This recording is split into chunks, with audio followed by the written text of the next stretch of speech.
1, 2. She was only 15 in love with bad R&B. She had to have vision cause she saw the star in me.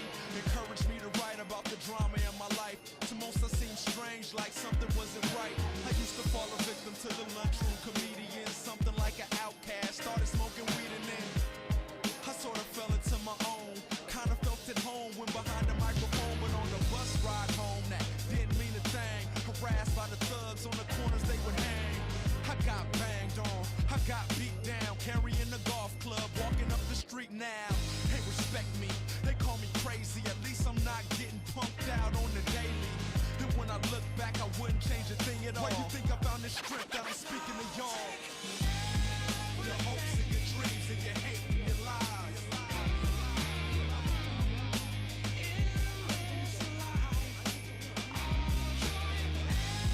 From the old and the wise to the young as they fly. When I die, God is love and hating is Satan. Zen type patience got me sitting here waiting on the day when it's okay to love. When black men won't pretend that they are thugs. When teachers and doctors are treated like celebrities. You can get a job even if you got a felony. Check out my melody. Let's live in harmony, we in this together. No man has autonomy, no man is an island immune to the violence. This rat race is no place to raise a talent. What's wrong with smiling? What's wrong with peace? What's wrong with squashing beef before they label you deceased? Swallow your pride before you choke on your issues. I know you got family and folks that'll miss you, so don't misuse this gift you've been given. This life's but a dream, we are blessed to be living. Your hopes and your dreams and your hate and your lies.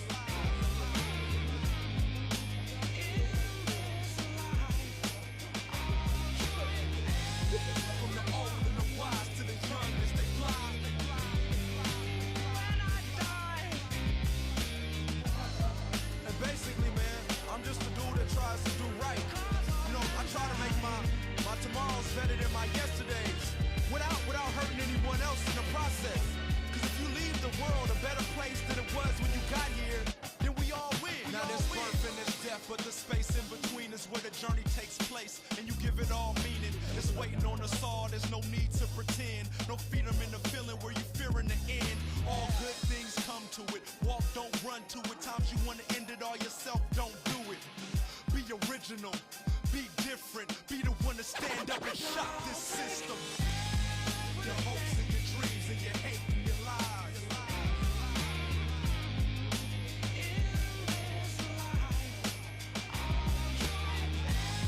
From the old and the wise to the young as they fly. When I die, I'll take everything.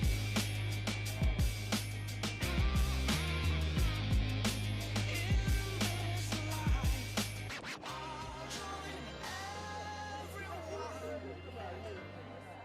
'Cause all men. Sorry.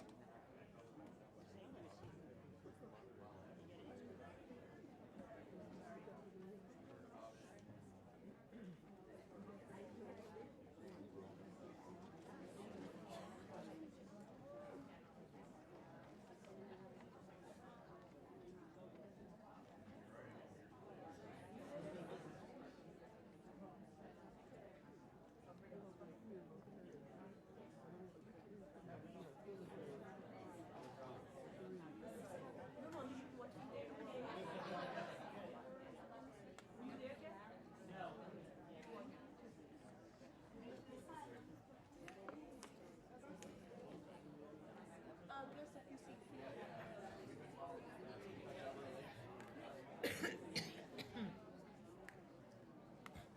Yeah. What do you want to say? There's any open seats? Do you need that fourth seat? No. She just needs the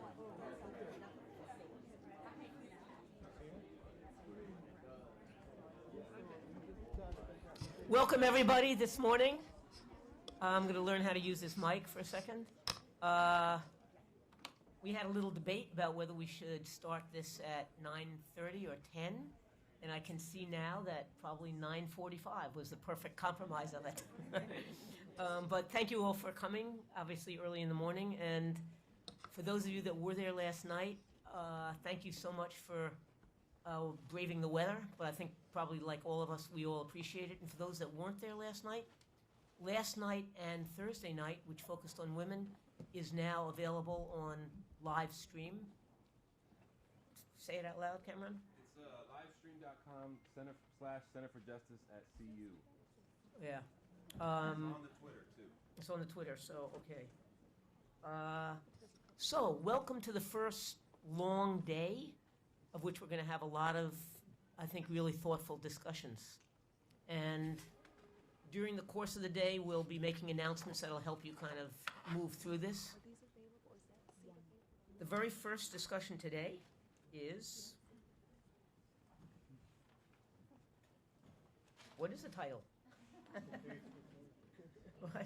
What is it? The case for closure. Great, all right. The case for closure. And I think that part of what our goal was in looking at closing jails and prisons was partly to bring people here from around the country that are actually working on closing jails and prisons, doing the grassroots organizing for it. And the other part of it was to look at the challenges that come up. What are the questions that come up while we're talking about closing jails and prisons? The questions that people say, well, how can you close jails and prisons? What are we going to do with people? You know, and what are we going to do with people that hurt people? What are we going to do with people that... We even work in the area that I work in, which is releasing elders from prison. People say, well, if an elder comes home from prison, where are they going to live? Probably it's better for them to be in prison. So, you know, we have a lot of issues that come up when we're talking about closing jails and prisons. So our first discussion today is really to meet people that are actually doing this work and being able to talk about it. So I'm going to now turn it over to the panelists, and they will take it from there.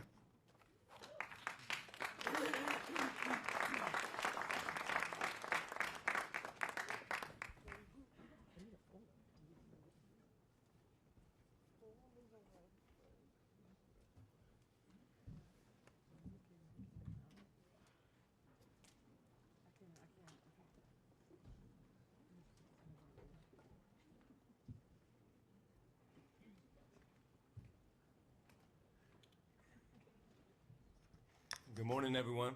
Good morning. It's nice to see you all. My name is Lex Stepling. I'm lead national organizer of Just Leadership USA. We're based here in New York City, but we're a kind of burgeoning national organization.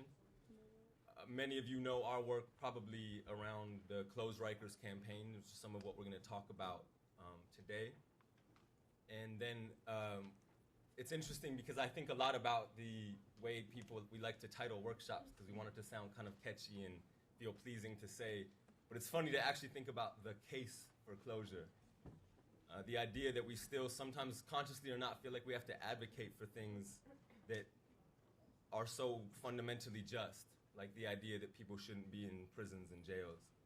And simultaneously, that's an acknowledgement of, at least well, maybe for everybody, that the normalization of the demand or the call to close facilities, to get rid of facilities that at one point or another, like places like county and city jails that were once thought of as a part of civic life, almost like the post office, are now not being thought of that way.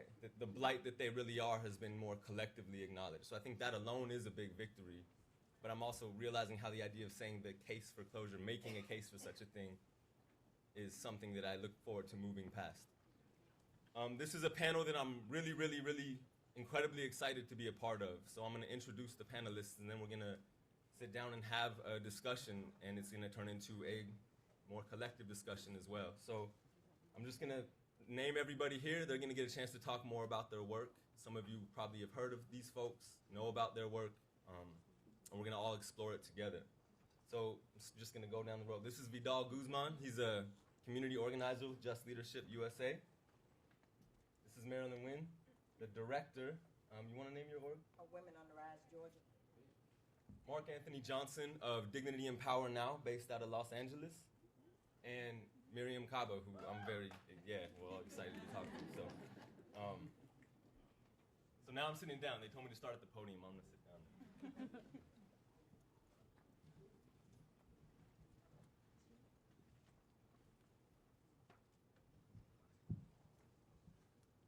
So I would like to start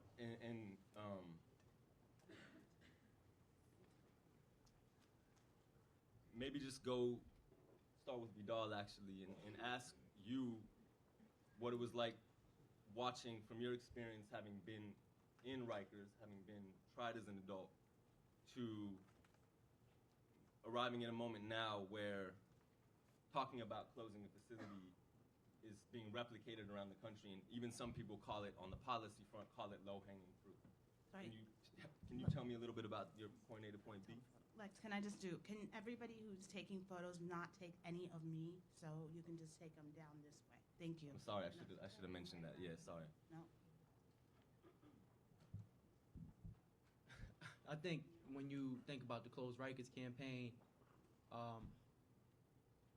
21 months ago, it was just basically an image, It was something that people thought would never happen.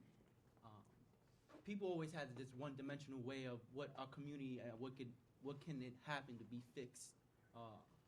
And we never attacked what was the neck of the problem in our community, and that was jails. For New York City, Rikers Island, as we call it, the Hell House. As myself, when I was in there, when I was 16 years old, you never think about that they had Rikers Island for 16, 17 years old. And I think the first time I was in there, you have to realize what is actually happening in there. One of the things that I learned is that jail and prison prepare people to go in, but never prepare people to go out. And when we ask, where's our resources going, for New York City, the biggest resource that's taken every investment in our community and leaving our community fighting for pennies is Rikers Island. There's no way where you keeping one person detained for 1 year. It costs $270K, and to take detainees back and forth to court for all 5 boroughs is $30.1 million a year. So to get where we at now, to have this conversation now, it really tells me it takes one to inspire many, and many to inspire a country. Thank you. You mentioned to get from there to here, and I know part of that was because an organization and organizers and figures, people like Glenn and others who were very unapologetic about making a demand and consistently holding that demand. And in this case, it was to close Rikers and close Rikers now. When we get into organizing work and when we engage in policy work, there's often a lot of folks who are very experienced telling us, don't go too hard, don't be too radical, it's not pragmatic and you won't win. So I wanted to ask Miriam to talk about what it's been like to encounter that and confront that and push things forward to a moment where we're arriving now when we still deal with that, but we're even here curating this conversation. Sure. Good morning, everybody. I want to tell you that I'm discombobulated this morning, more so than usual. I'm usually discombobulated, but I'm an insomniac, and I'm not a morning person at all. And I also closed my eyes at 6 a.m. this morning, and then I woke up at 9, recognizing that I had to get here. So I got here, I'm here, I'm trying to be coherent. I think I was asked to be on this panel mainly because my organization, Project NIA, was part of an effort in Illinois a few years ago to close a couple of youth prisons. Remember about photos, please don't take any of me. To close 2 youth prisons in the state. The effort was ultimately a successful one. So I'm going to ground my thoughts in comments in that experience as well as others. And Lex is asking me to, I guess, talk a little bit about positioning ourselves with demands that are, far-reaching demands and demands that are, what we want, asking for what we want and not being deterred by people who tell us to, kind of shrink our demands or ask for them more nicely or to figure them out a bit more, quote unquote, realistically. I think we should ask for demands that we want. And that means that we should really ask for demands that we want. That it's not enough to ask for closing facilities. It really isn't. And I think we're learning that in real time. A demand that is close Rikers is actually a demand that is conservative, in my opinion.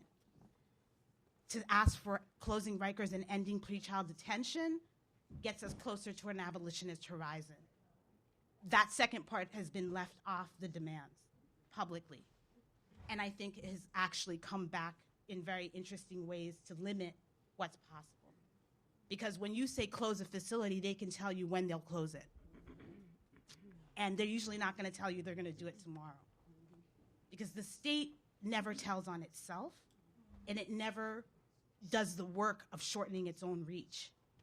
That's the work of organizers. We're the ones who tell the state how to act in our interest, to try to actually get to the things that we want to see happen. So I think that we're probably going to get a chance to speak about lessons, but I think one of the biggest lessons is that your demand does matter quite a bit, and how you frame that demand matters quite a bit towards what you're actually going to be able to do. Because at every turn, the goal is going to be to give you less than what you want in more time than what you're hoping for fewer people than what you're hoping for.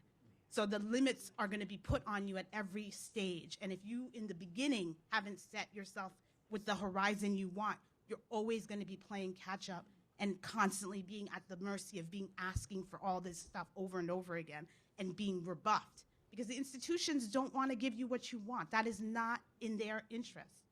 And so you have to really be mindful about that. And I worry quite a bit, and I worried about it for a long time and spoke to people about it, that, again, people were being put in a box that they were not going to be able to get out of. And so I think I just want to leave it there for now and get into other things that I have on my mind after everybody else gets a chance to talk. So thank you. Thank you. Sometimes when we think about the idea of lessons, it's framed as if we're going to get somewhere and accomplish something, then we'll reflect back and look at those lessons later. Mm-hmm. And the truth is that the lessons are arriving real time and they're constant. And they represent the need to be as agile and mobile and critical and reflective as possible. It's really easy to frame closure around a facility when the real ellipses of mass incarceration and incarceration period is pretrial detention and post-release supervision. Mm-hmm. And I think this represents a really good segue to I want to ask Mark Anthony about his work, because he's in a state in California that hides behind a veneer of kind of liberalism, and simultaneously, if California was its own country, it'd be the third largest prison system in the world. The piece of that I think is important, of having to reflect or gather lessons in real time and be quick studies, is that the largest jail in the world also exists in California. It's LA County Jail. And that ellipses of mass incarceration is kind of a tide pool right now that everybody is trying to quickly organize around and build trust where there might not be trust. So, and this is an area where the opposition is less clear, if that makes sense. So I wanted to ask you around what you're encountering in real time with your work in LA. Definitely. Good morning, folks. How are you? Good morning. Thank you so much to the folks on this panel. Thank you, Beyond the Bars, for having us here as part of my team with DPN, who is also here and are excited to share with y'all and also learn from y'all as well. I think our work in Los Angeles at Dignity and Power Now has been around two fronts. One, ending sheriff violence inside and outside of our county jail system, which has looked like winning civilian oversight over the sheriff's department, but also stopping jail construction. And we see those two as really important. And I think this conversation about reform and abolition is a really critical conversation, because for us, winning civilian oversight of the sheriff has been really critical to expose why the jails should not exist. So I think what's really important about Los Angeles is obviously the scale of the jail system in LA. We talk about it being the largest jail system in the world. It's about 17,000 people. LA is about 9% black folks. We're 30% of the county jail population, and 44% of the county jail population has a, quote, mental health condition. And for us, it's really significant to think about how Twin Towers Jail is also one of the largest mental health facilities in the country. alongside Cook County Jail, alongside Rikers Island, right? And so for us, the work of ending jail construction is necessarily connected to building the infrastructure that we need in our communities, including healthcare infrastructure. And part of what we're up against in Los Angeles County, and I think this is really interesting, the title of this panel, right? The idea of making the case for closure, because I think we have the case. In fact, almost everyone agrees in Los Angeles County. And what I think is so frustrating, to say the least, is that there's this really sickening dissonance in our county. And so you have a county board of supervisors that says the worst place for people to be with mental health conditions is inside of a jail. We have a sheriff who has said that the worst place to try and treat someone with a mental health condition is inside of a jail. We have a district attorney who has said that the worst place for people to be with a mental health condition is inside of the jail, and spent a year trying to develop diversion programs. And yet all three of those forces have aligned around building a $3 billion mental health jail in Los Angeles and a women's jail, which houses a significant amount of mental health population inside. And so we are up against a context in which the language of diversion is being used against us. It's being used as an adjunct to construction and as an adjunct to expansion, why we have been calling for not just closure, but divestment and reinvestment, right? And so let's stop spending $3 billion on these jails, but let's actually invest that infrastructure in other things. LA County is about 88 cities. It's about 120 unincorporated cities. And if we had reallocated those funds, you could build a youth center in every one of those facilities. You could build a drug rehab center in every one of those facilities. You could build a mental health reintegration home in every one of those cities. And so that's the type of imagination that we're trying to activate in our county. And I think, in terms of lessons learned, one of the things that we saw is we had been fighting as part of the LA No More Jails coalition to stop jail construction in LA for about 7 years. And we lost that fight in about 2014. It was a very painful loss. So many of us have either been inside or have loved ones that have been inside. And so what we did is we recalibrated and established a new coalition, Justice LA, which is a much broader coalition of folks that includes everyone from traditional abolitionist groups like DPN, like the Youth Justice Coalition, and other folks who may not have traditionally been abolitionists, including unions like SEIU, their local county union, including in-home care workers, to be a part of seeing the connection between a jail that is going to be built over the next 10 years. So folks who can see that this thing is being built for their kids, for their grandkids, and is really trying to change the landscape of Los Angeles in a way where the health and well-being of black people is necessarily connected to a cage, and we think that is the wrong vision for Los Angeles.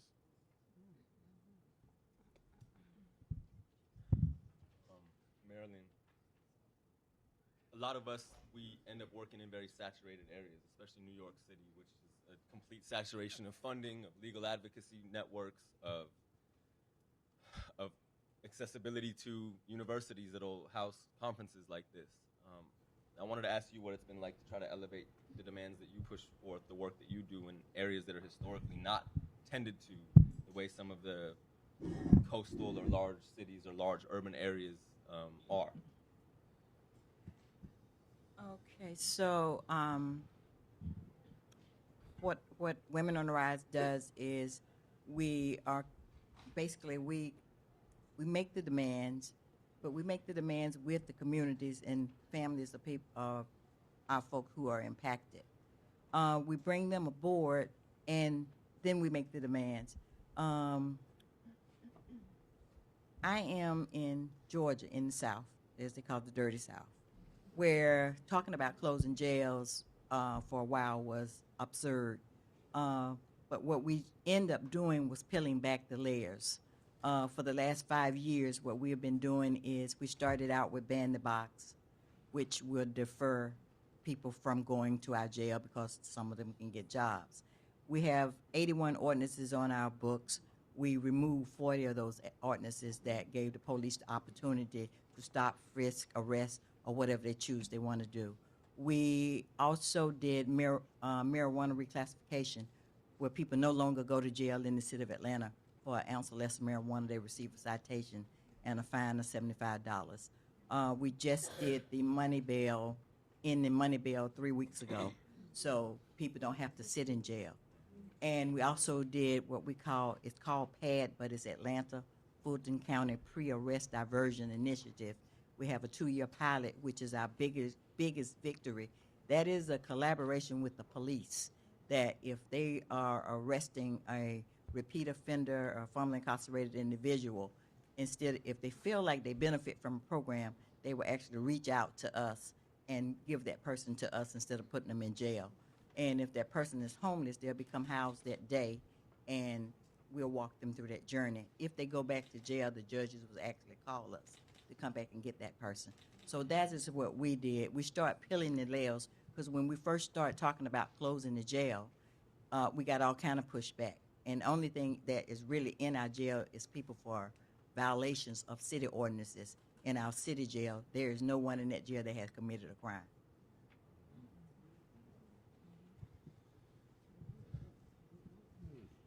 So we're talking about the frameworks that we're doing advocacy within, and what you just mentioned was the absurdity of the system itself. And it's really easy to find ourselves not being able to start there and just name it for what it is, or somehow affirm the context itself that allows for this to be realized. And so we're in that work constantly and in that conflict constantly.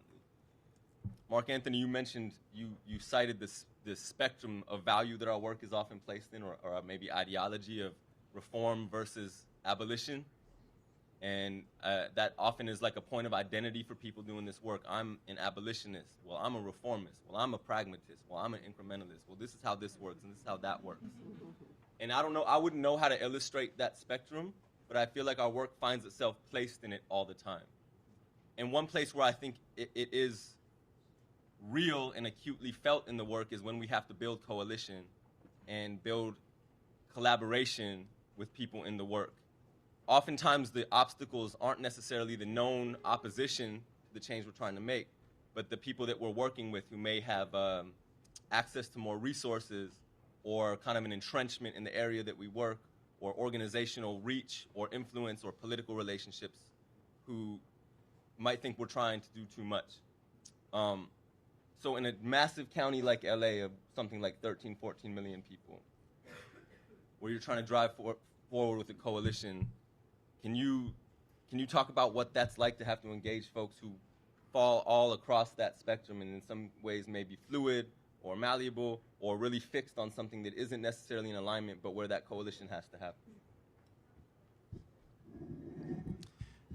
Definitely. So I think, we've learned a lot of lessons around the way, and I think a lot of the work came out of our civilian oversight campaign, where there was a pretty intense flashpoint around the exposure of violence inside of the county jail system that the sheriff was committing on our folks. I mean, frequent and extreme levels of torture, as it is in many jails across the country. And within that flashpoint, we saw that there was, really critical factors that were part of what we saw as important to win. One was federal intervention via the Department of Justice, a local class action lawsuit by the ACLU, and a serious gap in grassroots leadership, particularly by directly impacted folks. And so we filled that gap by building an organization that became Dignity and Power Now, and aligned ourselves and built a coalition, the Coalition to End Sheriff Violence, that included folks, like we said, like DPN, who are traditional abolitionist groups, and folks who are not abolitionist groups, like the ACLU. And I think there are a couple principles that I think were really important for us in trying to move the work forward in those type of relationships. One, for us, I think it's really important that we think about building coalitions. Building coalitions is, for me, I think, a really critical component of the work. But for me, it's also about aligning a bunch of folks around a collective strategy, but also trying to reduce the risk that folks who are important to win the fight will be organized against you, right? And so thinking about what are the pressures of the folks in our ecosystem, what are the pressures that they are up against, what are the pressures that we can be transparent about, that we can put on the table and try and hold our folks accountable in that relationship. And so ACLU is one of those folks. Who, along the way, because they have a legal strategy, I think at times has lacked a certain level of vision around what's possible.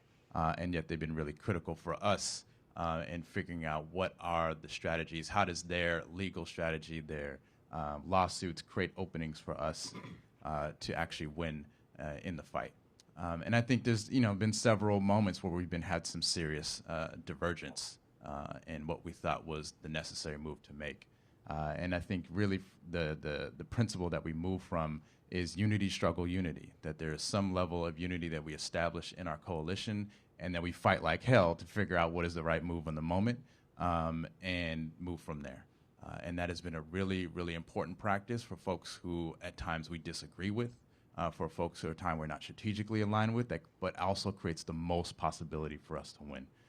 We were really clear in our civilian oversight work from the beginning that civilian oversight is not necessarily a radical demand, but it was really important for us to win power in that demand. It was really important for us to use civilian oversight to really expose why the jails should not exist. So it wasn't necessarily to validate the system, but to expose it in the process. And the same is true for the Justice LA Coalition. And I think if folks, if you want to learn more about the Justice LA Coalition, you can download an app called the Black Pills app. And we have a docuseries that we just launched, which looks at some of the grassroots leaders that are leading that work and looks at different aspects of the work. And it's very similar, that we have a lot of really amazing folks from the Immigrant Youth Coalition to the Youth Justice Coalition to mothers who've had their sons murdered inside the jails leading this work, who really every day we have to struggle and be in conversation with folks who have a smaller vision around what jail should look like in Los Angeles. And so we are in conversation, like I said, with folks like ACLU who have said at times, a smaller jail is probably what we need. And we said, actually, no, that's not the way forward in Los Angeles. And yet their resources, they are a player in the field, and we see us as critical to pulling them to the left within the ecosystem that we believe is really important to win. Would anybody else like to add to that? Because we're talking about now working in coalition, and that's hyper-relevant to all of you guys' work. So,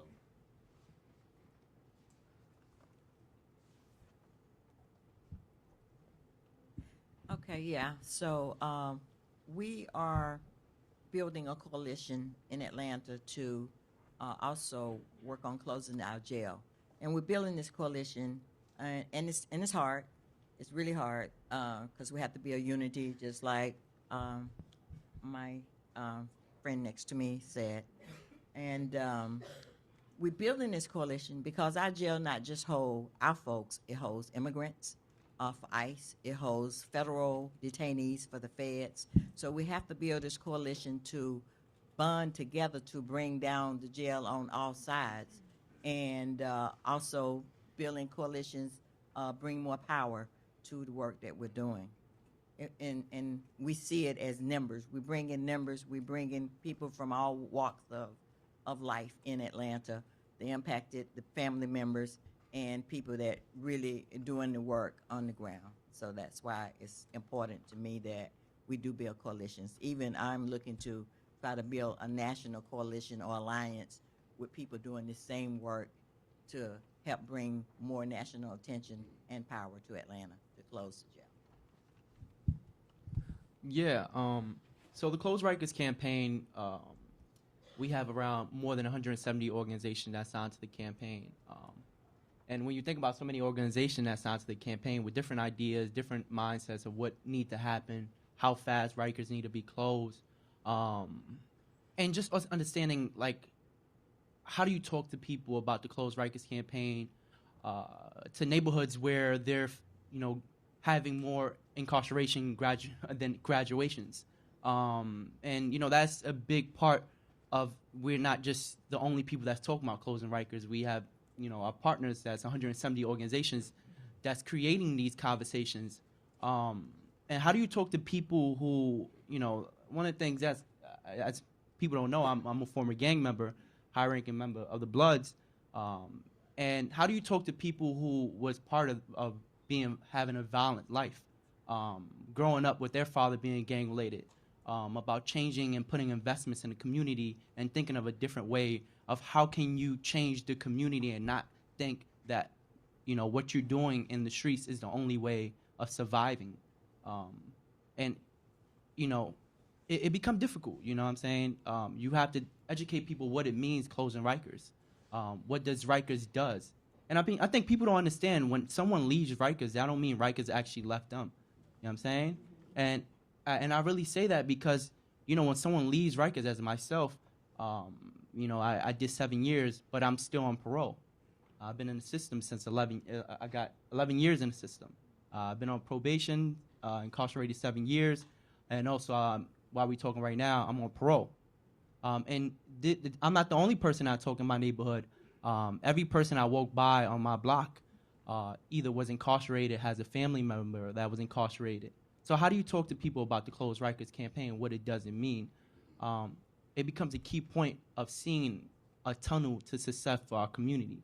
What does it mean of not seeing one of your kids being not locked up, or investments where you having more programs for them to be successful, more investments for someone who seen the worst to have that counseling and therapy. You know what I'm saying?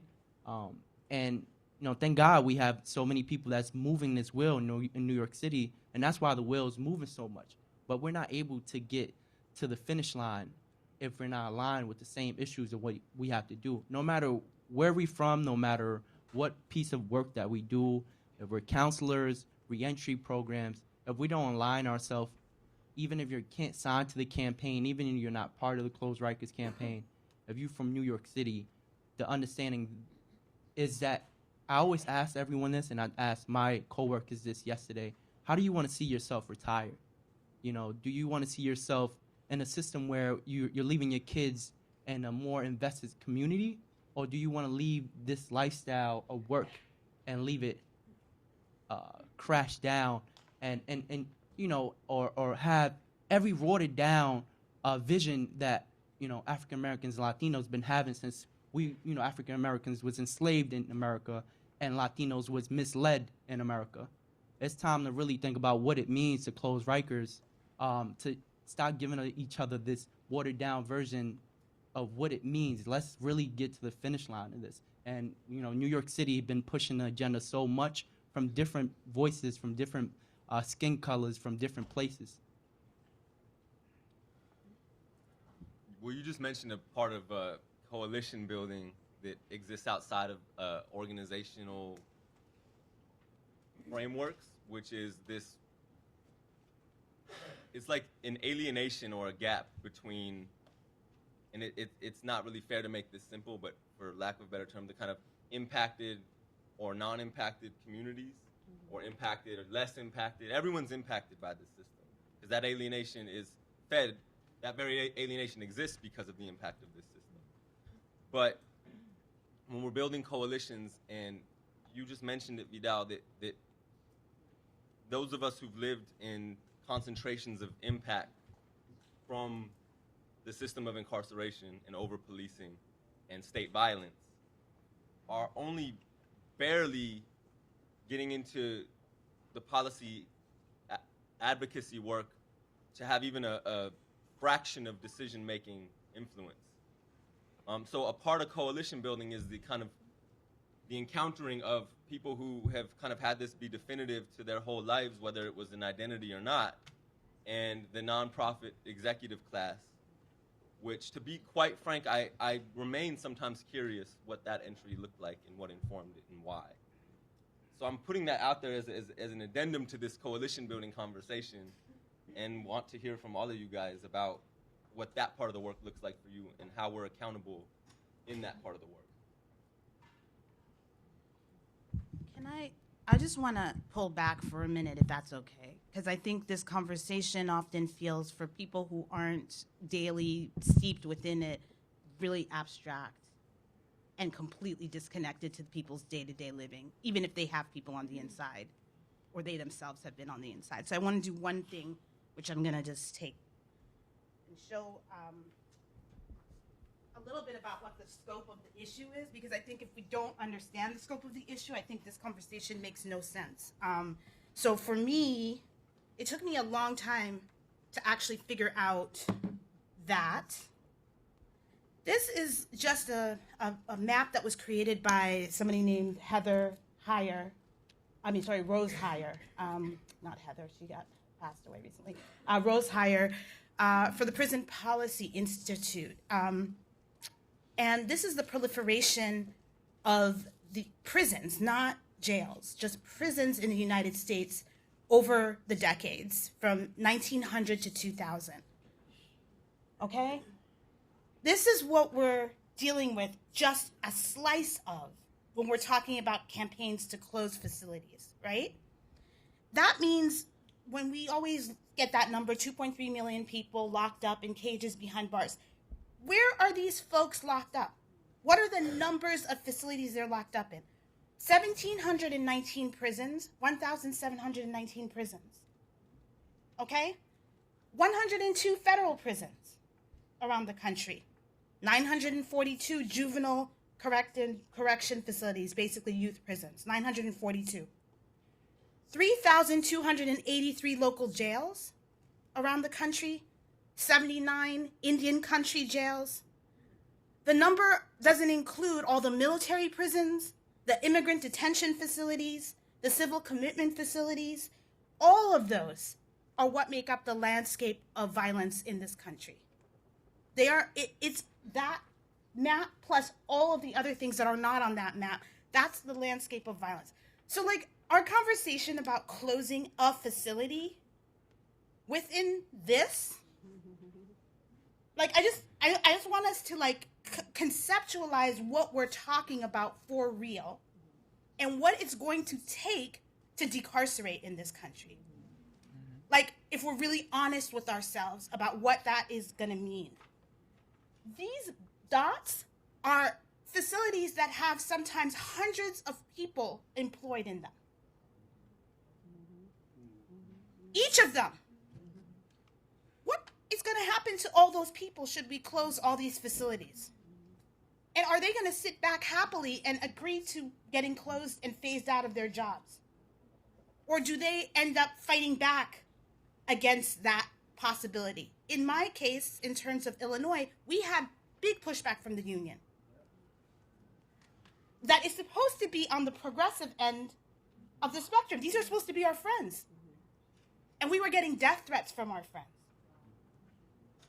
on Facebook pages in full view.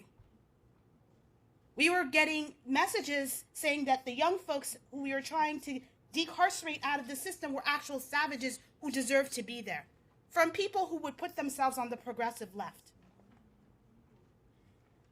I think we're not telling ourselves the truth about, like, what we're really up against in this struggle and fight. And that even when we get a facility closed, that means little too. Because there are 8 prisons that were closed in Texas in the last 7 years. Anybody think Texas is less white supremacist today than it was when it started closing those facilities? Anybody? Anybody think that they're less punitive in mindset? So, like, we haven't shifted any of the attitudes by the closure of the facility.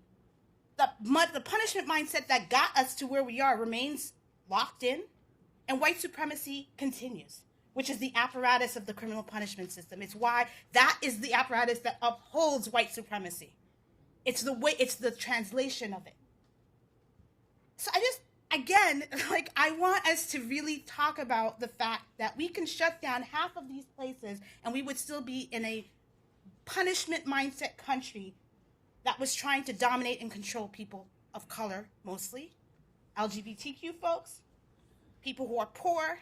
We would still have those very things. So, like, I want our conversations about closure to be embedded in the larger structural frame of shifting mass amounts of things to make sure that people are not dealing with premature death. I want the conversation to be, like, embedded in that. That's the fight and the conversation I want to be part of in terms of movement building and movement making. And that these things are not, closing a facility is not divested from the fact that we're trying to do something much broader and much bigger, like overthrow capitalism. Do you know? Like, in our campaigns, if we're not having that conversation with people, we're losing. We really are. We're not telling people, helping them to build a political consciousness that's going to shift many things that need to be uprooted in order for this whole thing to come down. So I wanted to put that out there and like kind of draw us back for a bit to understand like what is it that we're really trying to do here and how are we going to get to doing it. And how we're going to get to doing it is not working with the right wing to say that we're interested in over policing and over incarceration. No, we are against incarceration and against policing. And if we're not going to get at the root causes of things, people. I'm sorry, Newt Gingrich is not on the same page as I am. Yeah, and I'm not in coalition with him. And I know that sits very difficultly for some liberals, because the idea that we got together is the point. And that is not the point for me. The idea that I got together with a bunch of people and there's a whole list, that is not important to me. I'd rather be with 4 people who understand that broad fight I'm into than 50 people who don't get it. Because we're not on the same page. And I just think it's a lie to keep pretending that we are. And I don't think that's the way we win. That's Miriam saying that. Me, not anybody else, not trying to, not talking about anybody else. I am making this point because I've been alive long enough and also organizing fucking long enough that I actually see these same issues being brought up over and over again as though they're brand new, when they are not brand new, and people have been telling us for generations and years that this situation is untenable. Last thing I'm going to say, and I'll sit down, is this. I'm going to read you something. I'm going to ask you to place it in the year that it was said. We conclude that the present prison system is antiquated and inefficient. It does not reform the criminal. It fails to protect society. There is reason to believe that it contributes to the increase of crime by hardening the prisoner. We are convinced that a new type of penal institution must be developed, one that is new in spirit, in method, and objective. The Commission recommends individual treatment, indeterminate sentences, education in the broadened sense, skillful and sympathetic supervision of the prisoner on parole. Anybody guess when that was said or written? 1970. That's a good guess, because a lot of stuff was written in the 70s around this kind of thing. No, it was written in 1931, a report by you should check out the Wickersham Commission report that was commissioned by President Hoover in 1929 to address the failure of prisons. Again, y'all, people have been saying the exact same script and the exact same story since 1870. Everything people are saying on here has been said by people probably better, right? Years and years and years ago. So clearly we have to have a different set of questions and conversations here, because this is old shit, So I just want to put that out there and make us really clear on like what it is that we're actually talking about.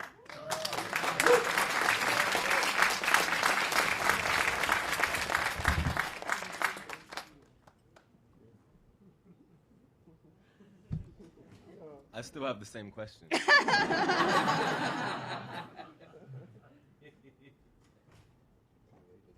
Sure. We're working with people coming from a variety of understandings of this issue. So Miriam pulling us back and examining the scope of a system. The most honest thing that has been said by the White House in the last year was Jeff Sessions talking about the Anglo-Saxon tradition of policing. And in a lot of states where certain reforms are being pushed as a brave new world, like risk assessment instruments, are the same states where they're trying to build new prisons. So these are not tolerable reforms. So that's my question, because we're working in space with people who believe they are tolerable reforms and in fact believe they are the next wave of reforms when it's the same it's the same okey doke, so to speak, over and over again, which is to say, let's house the reforms in the hands of law enforcement. So that's my question, is that we are still in positions where we are working alongside these folks, whether we always want to or not, or whether we recognize that they might be the very obstacle to getting anywhere. And simultaneously, when there is even nominal decarceration, and that gets your parent back in the house, and that allows some level of generational healing, and that can be supported and sustained even to a small extent. Ideas are born in those spaces. Movement is born in those spaces. Even a step towards some level of wholeness in the community can allow something to be pushed forward, can allow resources to coalesce on some level. And by resources, I'm talking about talent and ideas. But when I say I still have that question, when we're still here, how and what? What do we want to do?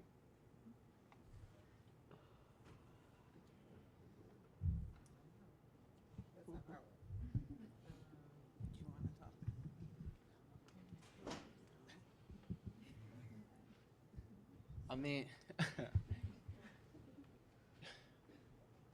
so when you talk about the Close Rikers campaign and how far we got here, some of the people I see that was allies with us from the beginning of the work that we did, and what it means,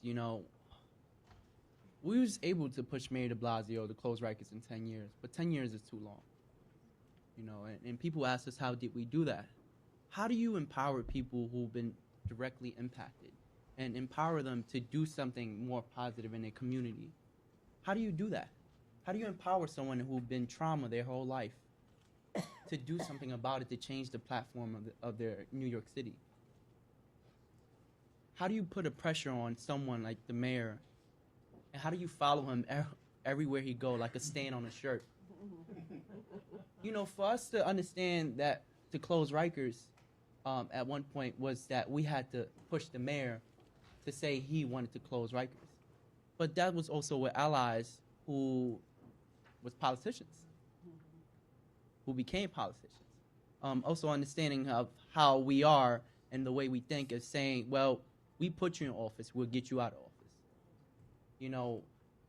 When you talk about New York City, what it means of closing Rikers, we have to also understand what part can you successfully close Rikers is people don't understand. Speedy trial, discovery law, and bail reform, that's something really big that people don't talk about. When you have people on Rikers Island for 6 years, 7 years, I was 16 years old, 16, 17, and I was released when I was 18. When I went back in there when I was 19, I seen a friend of mine who was still in there. So how do you empower them people to put the pressure on the mayor and create a different platform that New York City never had? What does it mean to close Rikers? Where do we see ourselves in 4 or 5 years? And I think that's something big. I can't talk about all the other places, but I could talk about New York City. You know what I'm saying? I could talk about that 10 years is too long. I could talk about that New York City is still moving that wheel. But I can't talk about other cities, what they're doing. I could talk about what New York City is doing, and I could talk about how we did it, and I could talk about how we organize people who's formerly incarcerated, and I could talk about how we organize organizations to align the same issues as us. And I could talk about how we put pressures on every politician and telling them if you're not behind our actions, we will vote you out. I could talk about that. But we're not able to, like I said before, to get to that if New York City is not keep pushing that agenda. Let's not have people who are rappers or artists to make it fabulous to talk about an issue. Let's have people in the community to keep pushing that agenda. And what I mean is that when New York City is without Rikers, what does it mean for New York City? What are more invested places where we get older and we're not seeing the impact of what Rikers has done to us? And I don't think, when Lex talked about that Rikers Island impacts us in a big way, it does. A lot of us took the train this morning or other days. When you're seeing someone who's homeless and can't find affordable housing or put roof over their head, or you see someone that doesn't have the mental health, someone who a little bit don't have it there and don't have the treatment to get the mental health, or you seeing a kid that's young in the streets that can't find a program or youth program where he could sit or enjoy being there, or you're finding people who's gang related that was fathers and parents was kidnapped from their house. And so when we talk about that, when we talk about New York City without Rikers, we talk about an investments community that we're able to infrastructure and be successful. So I can only talk about New York City, But don't that mean that the way that we push the agenda to close jails, as people don't understand, Rikers Island has 10 jails. And 10 jails. 10 jails.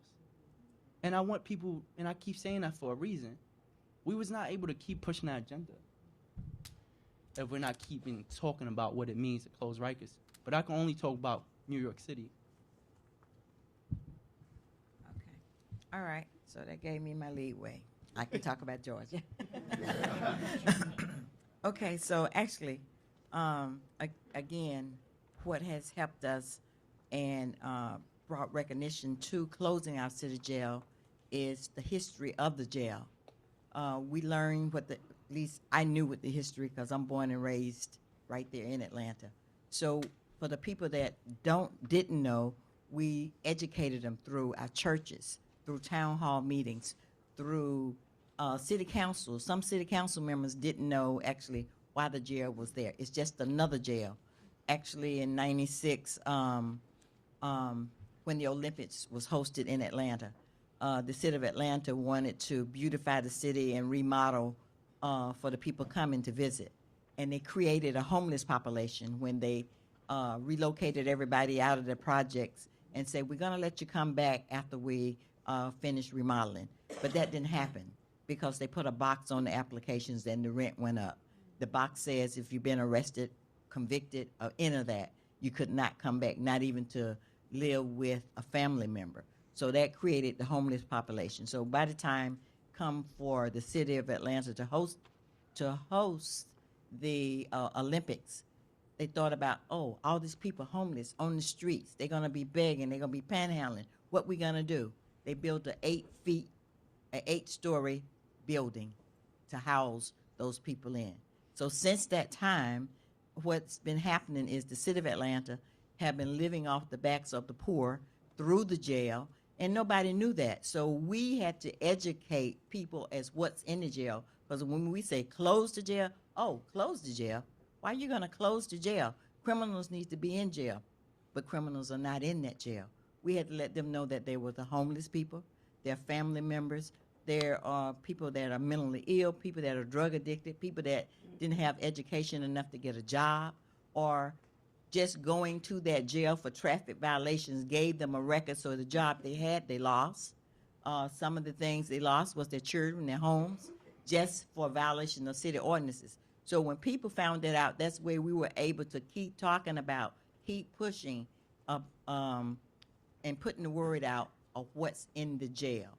And that jail is just another jail that takes $33,500,000 to run each year. 200,000 of that 33 million goes to pensions and salaries. And I do understand that we understand in Atlanta that people are working there, that they have families and stuff like that as well.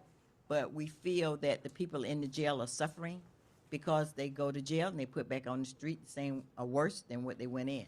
So that's how we are able to approach closing that jail. And that's how we are able to gather allies through our city council and through our churches. And it's like people don't talk about their family members in jail. So as formerly incarcerated people and people impacted, we talk about our stories, which make them talk about their stories. It takes away the shame and the guilt and build more collaboration with the community members, and especially, I don't want to say older members of the family because I'm old too, but I want to say people that believe that people should be in jail. They don't know what's in the jail, and people don't need to be in jail. People need services. I don't care how many times they go to jail. If they don't get a service that they need, they're going to come back out and do the same thing. So we believe in getting people services and what they need to make themselves sustainable. And that's how we are able to build this coalition and build allies with community members and our city council to help us close this jail.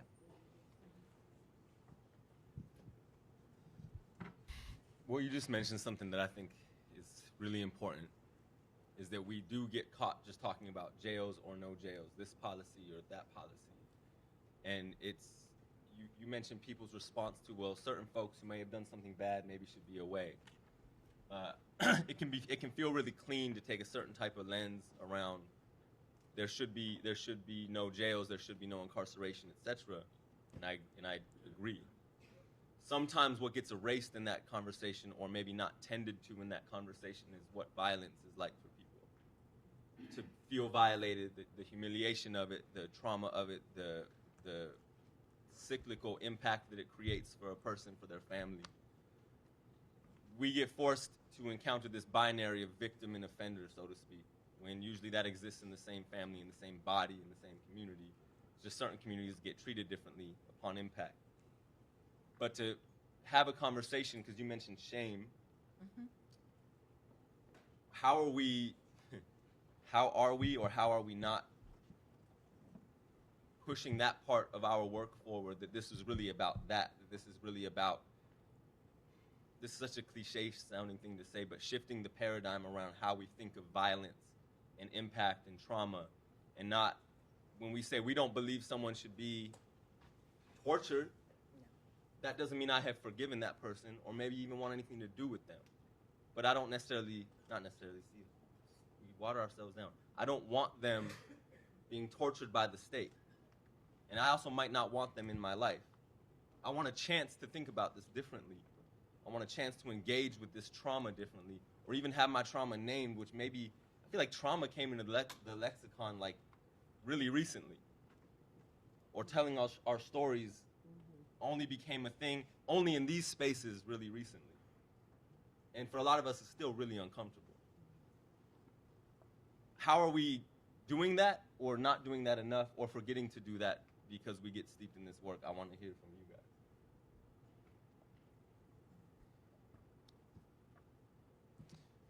So I want to respond to the previous question and then try and respond to this current question. I think one of the things that I think we've been trying to do at DPN is strive for political honesty in our demands. And so this fight around civilian oversight, we were really clear that civilian oversight would never be effective if we weren't shifting power away from the sheriff's department.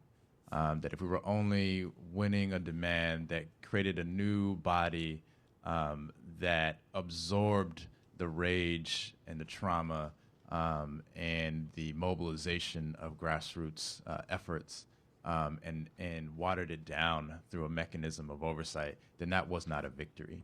And so in our fight, we won. It was, an oversight commission over the largest sheriff's department in the country, running the largest jail system in the world. And we had to be really honest when the question was called about what did we think about it. And we had to say, look, this is historic, but it's not what we want. What we want is for power to shift, and we're going to keep fighting for that power. And I think that's really critical. And this question of how do we work with folks who are of different perspectives and of different political orientations. And I think when we reach the moment where there is some divergence, I think part of what I've been thinking about and trying to play with more is how do we create more crisis of morality for folks who think they're doing the right thing. So in Los Angeles, healthcare providers are part of this crisis of morality, who have been who've been complicit in moving forward this jail construction plan. And so trying to organize healthcare providers and do political education around healthcare providers to understand that there's always been a relationship between folks who've had both professional wellness practices and wellness practices that have been passed down through our families. There's always been a relationship between that and abolition. At every step of abolition, through slavery, through Jim Crow, through lynching, and in this moment it requires the same type of fervor. And that's come up against some pushback, in a county that is paying off student debt for healthcare providers who will work inside of the jails. And so just as we're trying to recalibrate, they are as well. And so once again, trying to figure out how do we create a crisis of morality to try and win folks over. Some folks will not be won over. That's the point, right? And so the idea of creating crisis for me is part of a strategy of trying to build more power. And expose the limitations of certain political orientations. I think this piece around how do we deal with this tension of violence? One, I think just thinking really creatively around violence, I think is really important. Dignity and Power Now was started amongst a team of folks who were doing transformative justice interventions. We had loved ones who were in psychiatric crisis, who we were trying to prevent from being picked up by the police, who on paper, were 6 foot tall, 6'4", dark-skinned black people who had 2 strikes on the records, had violent harms on the records, and yet it was our position that police should have no place in touching our folks when they went into a crisis. And there was also a tension we were holding with our families, who were also scared of our folks in crisis. And so trying to figure out how we hold that. And I think it's a piece of the work that we have not been able to develop enough.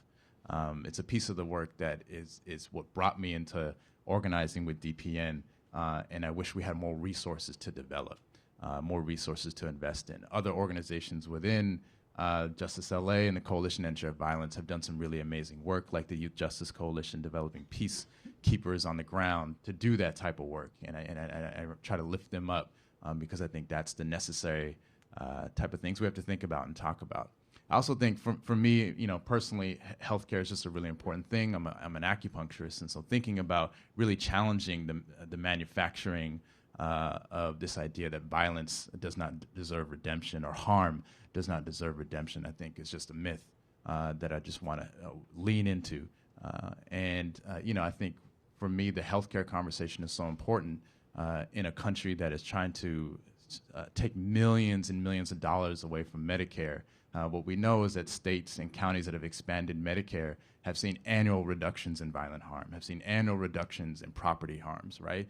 And so how we think about how we deal with violence, I think is really critical to say that healthcare is a violence reduction strategy. It's a violent reduction demand, right?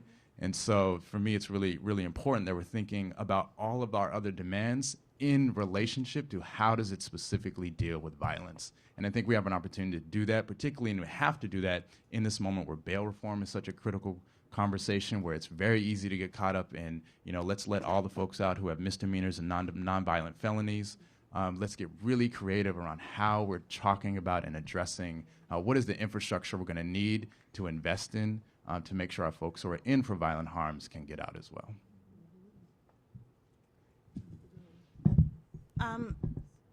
There are lots of good questions on the table. I want to take a moment to just say that closing prisons and jails is one leg of a broader strategy of decarceration and ending violence, right? It's just one leg of it.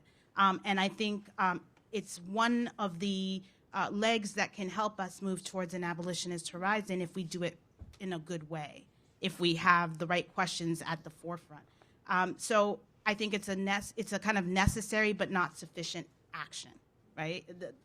That closure, the case for closure is that it's a necessary but not sufficient action within a broader set of things that need to happen. And when you think about it that way, it takes the pressure off getting everything right. It really does. It takes the pressure off. But it also puts the onus on us to be really crisp and concrete and smart about how we frame issues. And we can test things, right? This could be like a test. This whole thing altogether can be hugely daunting. But in your particular campaign, which is part of a larger and broader strategy, you can test out a whole lot of things. So Lex's question about how we handle violence, closure campaigns are great ways to think together with community about whether or not they think that this current system has actually led to less violence. It's to put on the table the question of, is this a form of community safety for you? Is the fact of having 10,000 people locked up at Rikers every given day, do you feel safer? Are you feeling less fearful that something horrible is going to happen to you or your family? If the answer is no, then you can come and work with us, right? Like, for a lot of people, it's like, yeah, no, actually, I actually feel maybe less safe having this situation occur. It gives us an entry point from which we can actually work with people on very concrete things that they feel relate to their day-to-day living, right? So I don't know, I guess I don't get really, people don't, I'm trying to think about how to say this without like sounding completely flippant, because I'm not. But I think people have a much more sophisticated understanding of what violence means than we give them credit for. In the sense that people just, they don't necessarily, or the punitive mindset that exists in the world comes out of the socialization that we have in this society, steeped in all forms of oppression on a daily basis, that other people are who we should be afraid of. However we define those other people in our country happen to be people who are people of color, poor people, you know, we kind of impute. So that's the frame. A closure campaign is a great opportunity to bust that frame right open for people and give them a sense that, like, you know, actually white guys in suits you should be very afraid of. You know, no, just kidding. I'm not. But you know what I mean? Like you know, the people who cause the mass violence of the world are not, you know, they're not living next door to you, really. They're living behind gated community. Like and to reframe that concept of what we mean by violence is super important. And campaigns like this could be used in that kind of really kind of more liberatory way than we often get caught up in the mire of. Which goes back to my point that it doesn't so much matter how many people you have on your side. It matters that you have the right people. It does. It does. Because guess what? People actually ran the Underground Railroad in groups of 4 people. Like the concept of the idea of the masses of people that are needed to make mass change is false and flawed. There were vigilance committees in parts of this country run by 4 people. Like, you could name the 6 people in New York City who actually were responsible for making the Underground Railroad work here. David Ruggles, Henry Garnett. Like, these are people we know the names of because there were so few of them. But they were responsible for getting thousands of people to safety in Canada and other places, to freedom.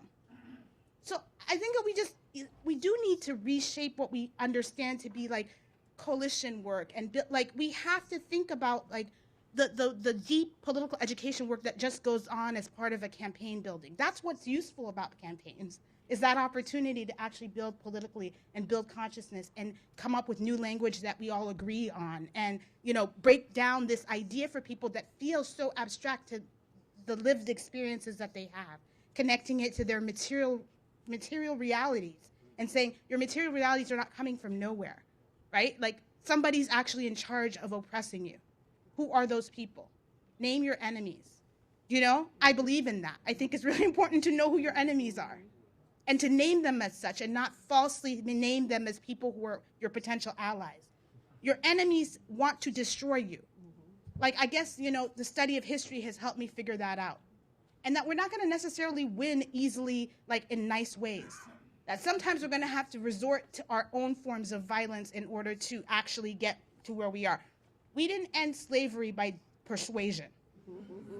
It was not like people did not use, some abolitionists initially were talking about moral suasion. And then the free black people were like, fuck moral suasion. Frederick Douglass was like, we're going to have to take up arms. And people were like, oh, you know, no, you know. And what did we have to do? We had to take up arms to end slavery. Now, please, I know the FBI is already on me on a regular basis. I am not making a point that we should take up arms. I'm just saying that in order for transformative change to occur, people have had to do many different kinds of things to get their points across. And often that's not been nice conversation with people around, like, you know, you really should do this because of greater good. It's been building power to make a demand to actually be able to get what you want. And, you know, I mean, Mark Anthony talks about that in the work they're trying to do. Close Rikers is trying to do that work in its own way as well. You're probably also trying to do that work. But I think we have to be less afraid of militancy. And militancy does not necessarily equal, you know, again, psychopath people with guns. Right? Like, militancy is a sense of an understanding of what it is that you're trying to fight for and being crystal clear about how you're trying to do that and not making compromises for the sake of compromising. So I don't know. I hope that answers the parts of your questions you were trying to say. And I get the idea of like, how we're going to talk about violence. Healing means that there are wounds to attend to. And you cannot hope to heal people without attending to those wounds. So it is absolutely clear that we've got to do that work of tending to people's wounds. But we don't then let people who are harmed by things dictate necessarily that their harm means other people should also be harmed worse. Okay? Like, we do have to, again, we have to just say some stuff for real to people and have real engaged conversations, argue with each other without feeling like that's like a sense of failure. Arguments are good. We should disagree more, and we should disagree more in public. That is my belief about most things. The reason we get almost nowhere is because everybody is silently polite, but behind the back using the shiv. I prefer to be upfront letting you know what I think about a situation than calling it behind your back, and that does not help anybody. So, like, why aren't we telling the truth about shit? It is a problem that the city of New York is making a case right now that there will be decentralized prisons and jails all around. That is their answer to closing Rikers is a problem. It is a problem. There are lots of people I respect who I'm not on the campaign that's working that. That is a problem. We should say no, because you know what? It's not going to be decentralized. Brooklyn's not going to have jails. The South Bronx will. So we know what the hell is going to happen. Why are we sitting here pretending we don't? And if we don't tell the truth to shame the devil, I tell you, this place will not be closed. That is the reality. De Blasio's not here in 10 years. We may have Jeff Sessions too, running this city. What are we doing about that now? Why aren't we telling the truth about that? Why aren't we saying it is unacceptable? I'm not working on any campaign to add 100 prisons or jails to the city. No, 0. I refuse. The lie being told to us is that supposedly now it's going to go down to 5,000 instead of 10,000. We're supposed to applaud that? The end goal should be 0. Why aren't we fighting on that front? And yes, let the people who aren't going to be with us go. Eventually, when they see the thing moving in the direction, trust me, they'll jump on the bandwagon. You know, people have no problem taking credit for stuff when they see the direction it's going in. Why are we doing this? This is a massive problem. And I know, there are people in the audience, oh, Miriam, who know me, blah, blah, blah. I'm right. I'm right. I've been right. I'm right. And I've been right for a long time because I've been fighting for a long time on the grounds that we ought to do these kinds of things. And doesn't mean that in the end, the thing we got is the perfect thing.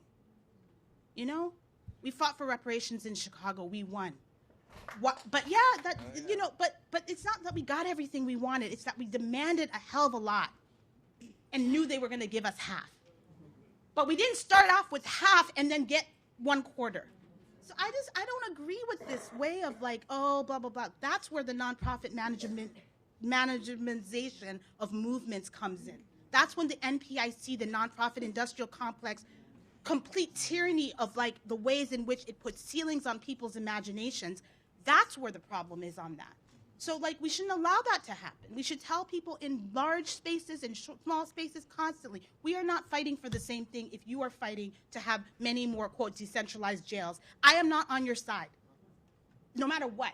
Even if I love you, I'm not on your side. Especially if I love you, I'm not on your side. Especially if you're somebody who I care about, I'm going to tell you, this is not the way, and I will not be party to it. And there are people I love who I fought with for years who were fighting on the part, and Joey Mogul will talk about this later, I think, in the reparations small group, that for years I was like, I am not fighting on the front of prosecuting more cops. I'm not. It doesn't mean I don't love you. It doesn't mean that I don't think some people who want to prosecute cops should do that. Miriam Kaba is not joining that campaign. When people were done with that and they saw at the end of the day that they were worse off, feeling like depressed and demoralized after the cop actually went to jail, and they were ready to do something different, I was like, I'm here for this. I will put my energy and time in fighting for a campaign for something else, but not this. We should all be doing that every day. So I'm sorry I had to go off on that little tangent, but sometimes we just gotta, tell the truth to shame the devil, right? And we gotta like really tell the truth about what it is we're willing to fight for. Like, I don't feel excited to fight for 25% less people behind bars as my goal. If the fight is everybody out, I'm going to work on a campaign that will take 25% of the people down, as long as that campaign doesn't make it so the 75% of the people who are left are now left for good, are now hardened as a result of our campaign. That now we've said, oh yeah, let's get these people, they're going to go. We give bail to people who are, and then all the other folks who did violent crimes don't get bail ever. That's not a campaign I'm signing up for either. Because the campaign should never be to actually make it so that the folks who get left behind forever. We want everybody out. That's the goal. Period. Everybody out. We'll figure out the rest as we go. But that should be the goal. What are we fighting for, y'all? What is this? What kind of world do you want to be living in? This one? This one sucks for now. We're trying to get to the next good one. And if you're not coming on that, we're going to leave you behind. You can come on later when you figure yourself out. All right.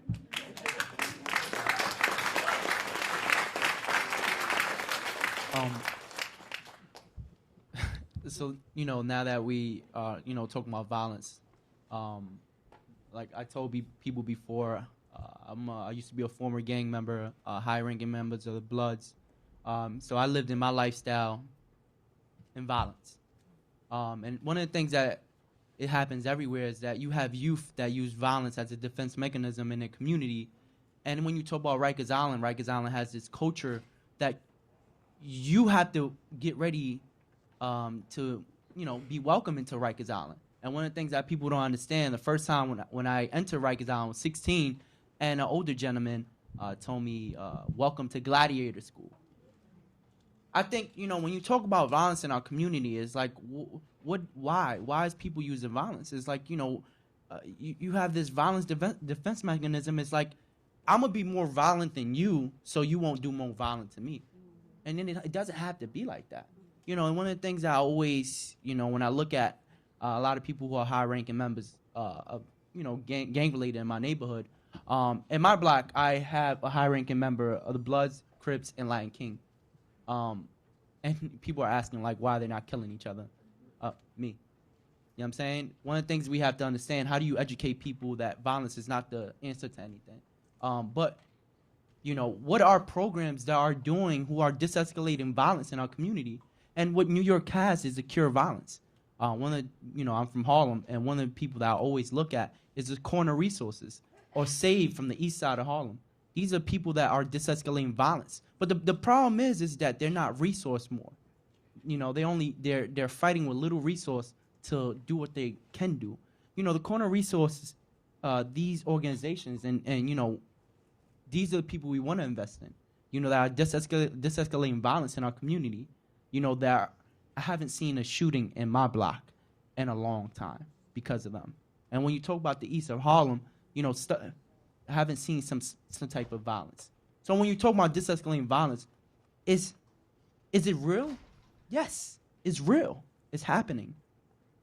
But the problem is, it's the wrong people that's trying to de-escalate violence, because they don't know how to de-escalate violence, because they use violence to de-escalate violence. So a person that lived in a violent lifestyle his whole life, I know what it means to de-escalate violence. So we're getting close to time. I recognize there's not been space for a Q&A. I'm okay with that, but I acknowledge that folks might be holding thoughts, feelings, questions, and I'm simply acknowledging that. I also, the piece around jails in place of jails, and that question around, right, what is closed Rikers actually going to deliver, or is it simply going to be another perpetuation, is something I partly wish would have been brought up in the beginning, because it brings up this real conversation around how do we as organizations be accountable to the campaigns that we run? How do we engage in our own internal conflict, our own crisis of morality, as you put it, Mark Anthony, and the nonprofit industrial complex putting the ceiling on our imagination, so to speak, which these are just as much a part. When someone calls themselves an organizer, that's, to be really honest, that's the most organizing you do is inside these policy spaces. than in the communities that we're supposedly organizing. And those are all abstractions anyway. But that piece around accountability with our work is, I wish we had another hour to really talk about that. And so I'm also, it's another thing I'm just acknowledging how important it is. And the last piece that I just really appreciate that with everybody talking about violence is people, when the violence is personal, tend to have a real nuanced relationship with it. When the violence is secondary or tertiary, it tends to be when we get most upset. And that often dictates the spectacle of punishment. Exactly. And I felt like that surfaced here in a way that was really important, and I kind of like want to put that out there as we move out of this space and into more spaces, because I appreciate it. And I appreciate you guys being here and being a part of this conversation, and we're wrapping up now, so thank you. Thank you.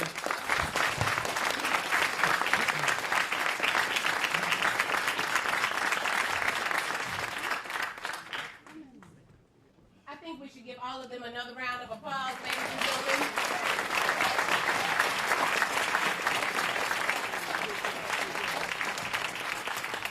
Peace and love, everybody. I am Fox Rich. They call me the realest speaker of the 21st century, and I can't tell you how absolutely delighted I am to be here with you all today. One of the first things I think that we all have to remember is that in order for us to accomplish or achieve anything, we have to be able to visualize it first. Do you all think that they just made a case for closure?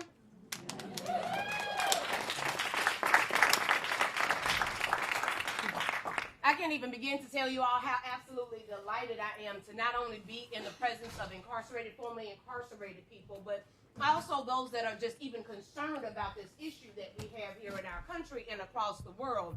So I think you all should give yourselves a round of applause for being in this space. We are about to get ready for the next panel, but before we do, we want to give you just a second to absorb all of what was just said and shared, and let you process some of that, stand and stretch and, say hello to a neighbor maybe. We would ask that you just kind of stay in the space because we're only going to take a 5-minute break. If you have to use the restroom, it is down the hall to the right-hand side. And we're going to hear from the Dean of the School of Social Work here at Columbia in just a moment, and then we'll be preparing for the next panel. Thank you all.